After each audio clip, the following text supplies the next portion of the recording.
तो इस पार्ट को हम स्टार्ट करते हैं क्वेश्चन के साथ। अब कौन सा एक्शन तैयार करना है, तुम्हारे सामने दो क्वेश्चन है।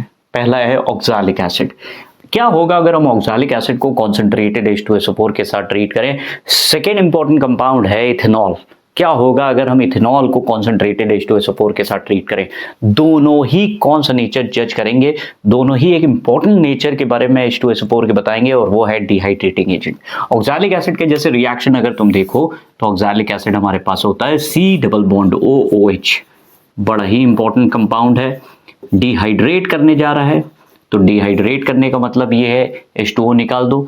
तो यहाँ पे एक तो ये H2O निकल गया क्योंकि डिहाइड्रेटिंग एजेंट है, दूसरा कार्बन डाइऑक्साइड निकल गया और तीसरा कार्बन मोनोऑक्साइड।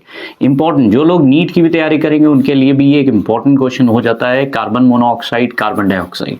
ये क्वेश्चन तुम्हारे पास सबको पता होता है कि इथेनॉल को अगर तुमने ऑर्गेनिक पढ़ना शुरू किया है और तुम्हें दिख रहा होगा कि एल्कीन, जहां एल्कीन हाइड्रोकार्बन जहां पढ़ रहे हो ना वहां पे एल्कीन आता है।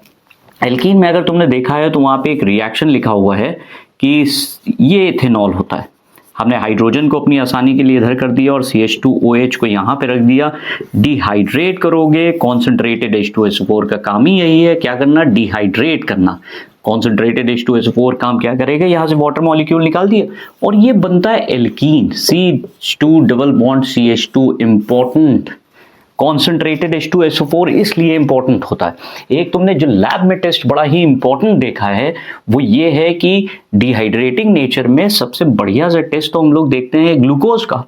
ग्लूकोज का अगर टेस्ट देखोगे C6H12O6, ये क्लास 9 से लेके 10th वालों को भी बताया जाता है कि कॉन्सेंट्रेटेड H2SO4 क्या काम कर सकता है। तो कॉन्सेंट्रेटेड H2SO4 जैसे ही लोगे यहाँ पे, ये पूरी तरह से element of water, element of compound के अंदर से खींचे ले रहे हैं, कंपाउंड के अंदर से वाटर को खींच लेगा और ये 6 कार्बन प्लस 6 H2O बन के, और ये इसको चारिंग रिएक्शन भी एक तरह से कह सकते हैं कि कालापन आ जाता है पूरा कंपाउंड जो है। जैसे ही कॉन्सेंट्रेटेड H2SO4 डालोगे ब्लैक स्पंजी मास तुम्हारे पास बन के तैयार हो जाता है।